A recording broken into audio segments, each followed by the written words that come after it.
This is the first Australian marsupial to be sighted by the outside world. Now called the Tamar wallaby, it was seen by the crew of a Dutch sailing vessel wrecked off the coast of Western Australia in 1629, over 150 years before Australia was colonised by Europeans. The sailors were astonished by the hopping animal which carried its young in a pouch. There are more than 200 species of marsupial in Australia, more than any other country in the world. They're called marsupials after the Latin word marsupium, meaning pouch. This pouch is just a fleshy cover for the milk nipples, and it varies from one species to another.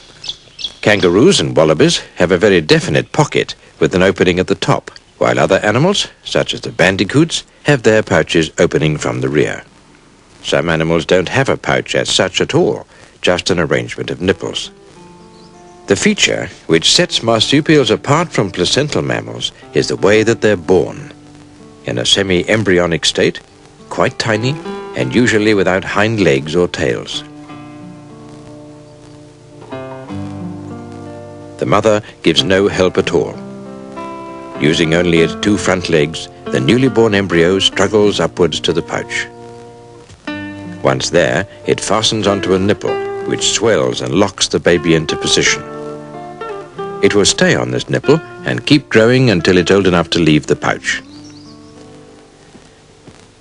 The young kangaroo born in this remarkable way is about 2 centimeters long and weighs a fraction of a gram. If it's a male, it will grow to a height of 2 meters and weigh up to 65 kilos. This program is going to concentrate on some very small marsupials, some of them only a few centimeters long.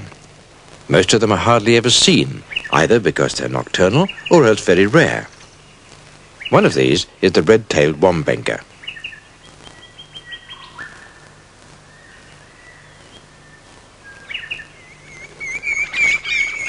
When the first white settlers came to Australia, they set about clearing the forests. This made land available for farming, but it also started a process of reducing the natural bushland, which has been going on now for almost 200 years. As a result, many animal species have become rare. The wombenker is now confined to 1 or 2 small colonies which live in patches of uncleared land in southwestern Australia. Fortunately, these few hectares of trees have been preserved because they contain a large number of shrubs poisonous to cattle and sheep but harmless to native animals. The area is now a wildlife reserve, much appreciated by the tree-climbing wombenkers.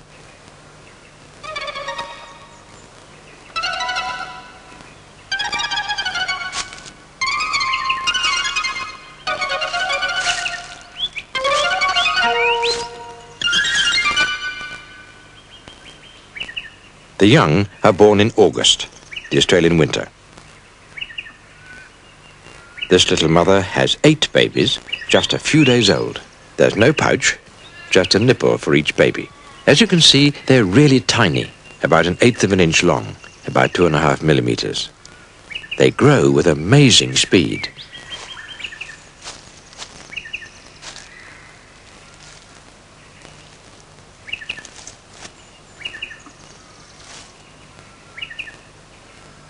University researchers found that at the end of August, 2 weeks after giving birth, captured female animals almost always carried 8 babies, firmly attached to the nipples and protected by the mother's soft fur. The eyes are developed. Don't know whether they have any claws. The animals are carefully examined and measured. It won't be for another few weeks yet. Already, after only 2 weeks, the young have grown to about 1 centimetre and have back legs and tails. At 4 weeks, they've grown dramatically. This is a typical little marsupial phenomenon. This tiny animal is carrying 8 large babies, each now a good 2 centimetres long, with back legs and tails well developed. They occupy almost all of the available space on her body, and their combined weight is about equal to her own. They're still locked onto her milk nipples, and she's feeding them all. Not only that, but she carries them with her wherever she goes. To replenish her milk supply, she needs food. She moves around from tree to tree, feeding on beetles, spiders, cockroaches, and other small insects, often going down to the ground.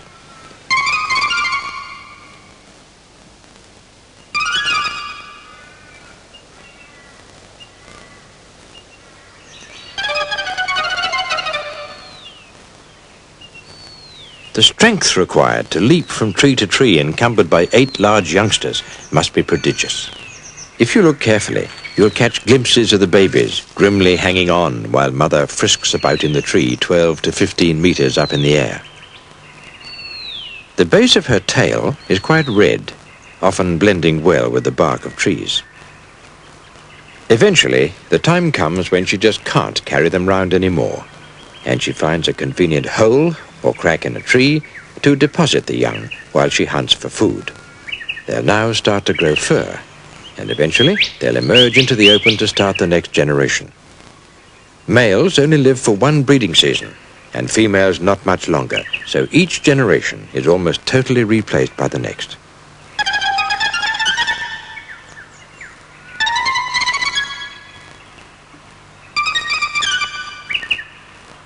If this reserve should be damaged by fire or disease, then the wombankers in this area will almost certainly become extinct.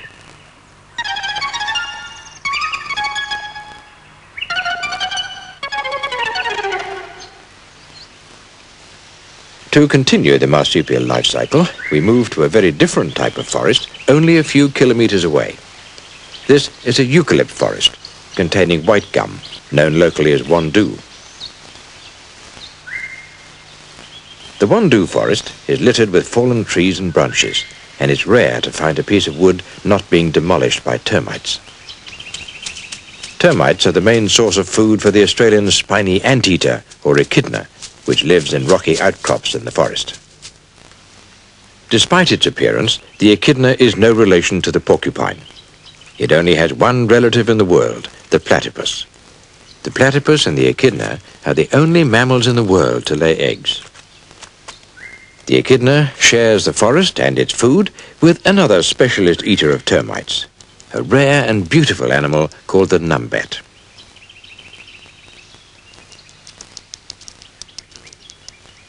Numbats are only found in isolated parts of Western Australia.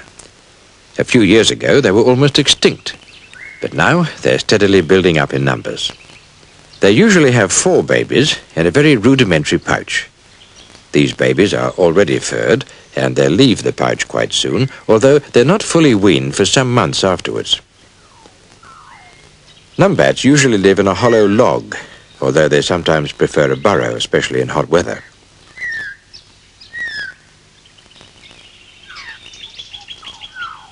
We're watching this log because a female numbat went into it last night. Unlike most marsupials, numbats sleep at night and they feed during the daytime, so there's a good chance she'll still be there.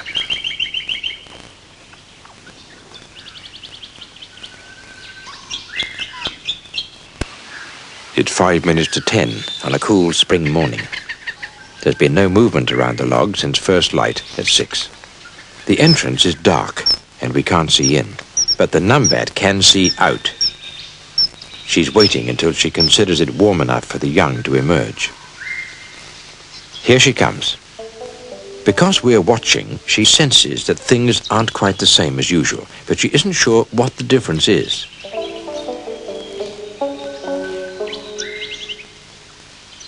She goes through her investigatory routine.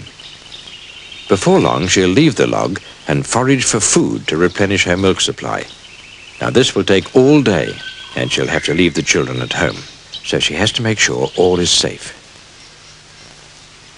Now, here come the children. Quick, jerky movements. They're not accustomed yet to much moving around.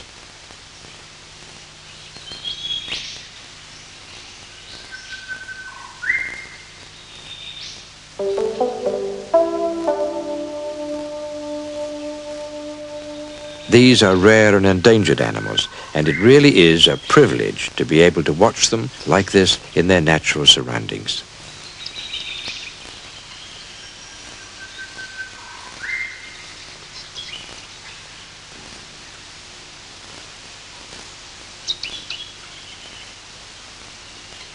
Instinct makes them stay very close to the front door of their house. Their only chance for escape from a sudden predator lies in their ability to get back into the log at top speed.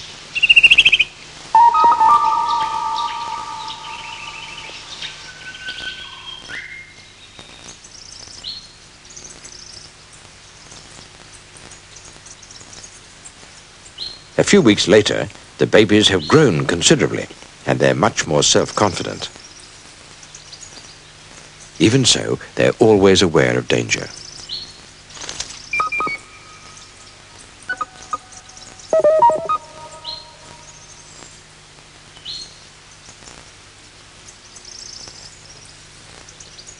They move further away from the nesting log and start foraging for food themselves.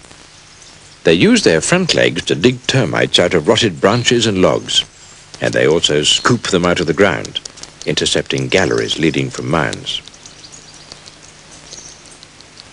They have a very long tongue, which flicks in and out among the termites, which stick to the saliva and are swallowed whole.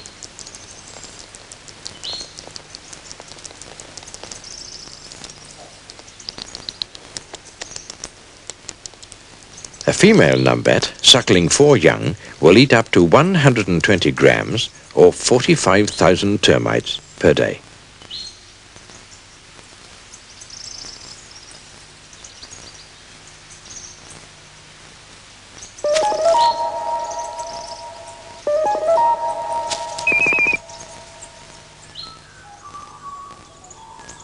From the Wandoo forest of Western Australia, we travel to the opposite side of the continent for a fascinating member of the possum family. This is the yellow-bellied glider, one of several species of gliding possum. Gliders are another specialized animal with a diet mainly consisting of nectar and pollen and sap from eucalypt trees. Occasionally they eat insects as well. They spend most of their time up in trees, and they're very well equipped for moving from one tree to another. They have a web of skin between their limbs, which can be extended to form a sort of rectangular sail. Using this, they can glide up to 100 meters.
We're back on the west coast now, in a regenerated forest formerly stripped for bauxite mining. To encourage birds to nest in the young trees which haven't yet had time to develop convenient holes, the mining company has installed a number of nesting boxes. Just use this piece of cardboard and cover the entry hole up so that there's an escape line around the back.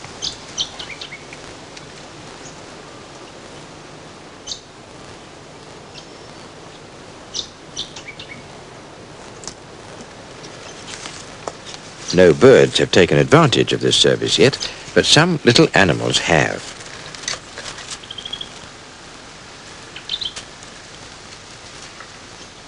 Here he is, little fella. This is the western pygmy possum.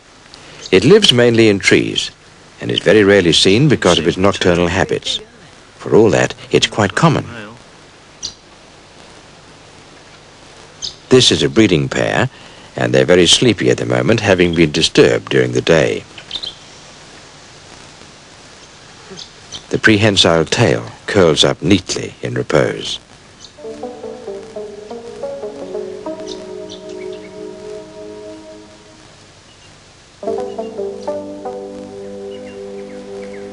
Another daytime sleeper is the Western Australian honey possum. It sleeps in a curled-up leaf or borrows an abandoned bird's nest. It isn't a possum at all, really. Like the numbat, it's a highly specialized animal, and it's the only member of its family, which makes it scientifically very important. It's a tiny animal. Males weigh up to 7 grams, and females up to 12. And it lives entirely on pollen and nectar. It only lives in southwestern Australia, mainly in the Fitzgerald National Park, which contains a higher plant diversity than any other place on the globe. In any selected area, about the size of a small room, you can find up to 130 different plants.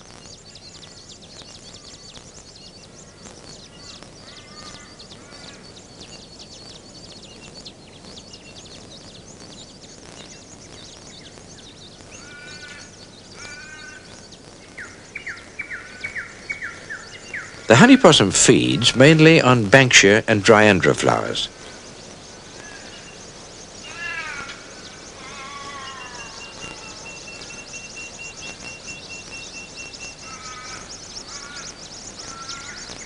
While feeding, it cross-pollinates them, most unusual for a mammal.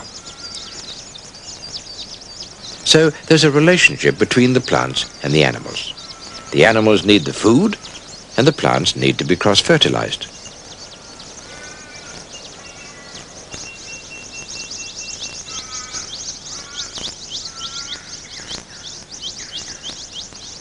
Because the various species have an overlapping flowering schedule, sufficient food is available throughout the year.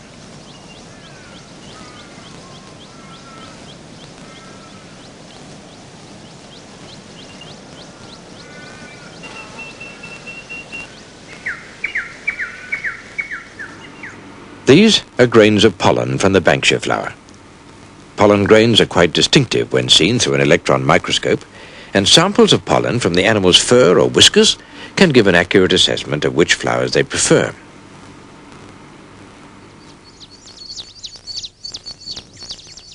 This is a male animal. He may roam up to several kilometers per year in search of food.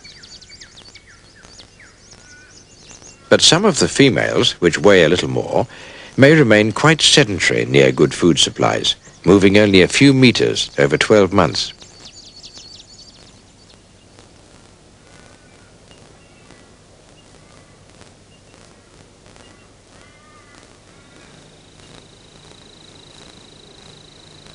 He's licking pollen off the flower here with his highly specialized tongue.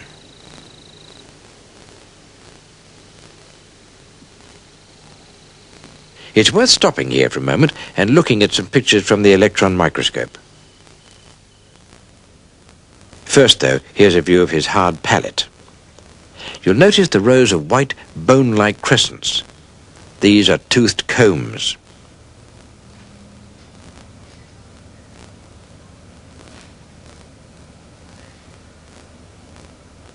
Now here's the tip of the tongue, which has a complex system of papillae, rather like a little mop.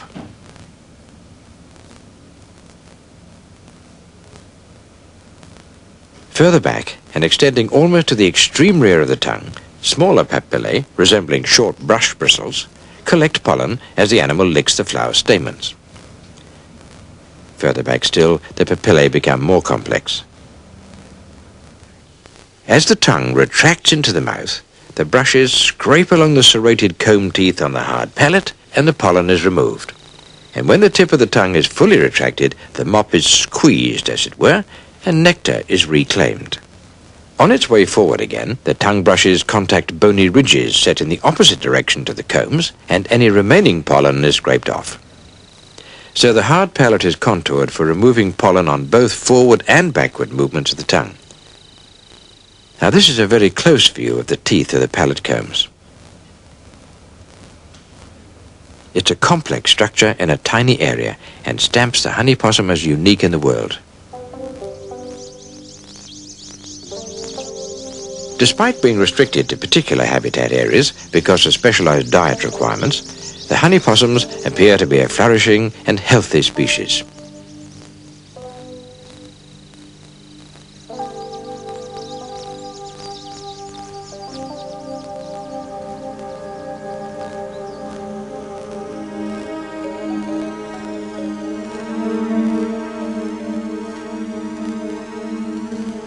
Now for a brief glimpse of the most rarely seen animal in Australia, the marsupial mole.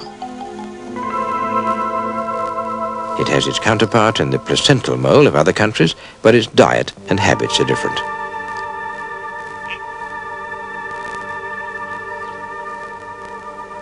It so rarely leaves its underground habitat that no one knows when or where to expect it.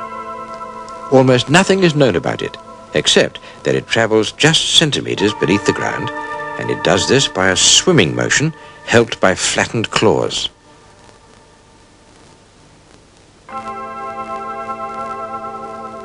Its tunnels are not permanent like the placental moles, and the earth fills in behind it as it travels.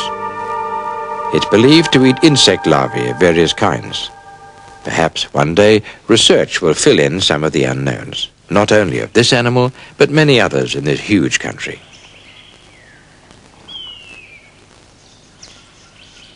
We've seen just a few of the little marsupials of Australia, different in size, behavior, diet, and habitat.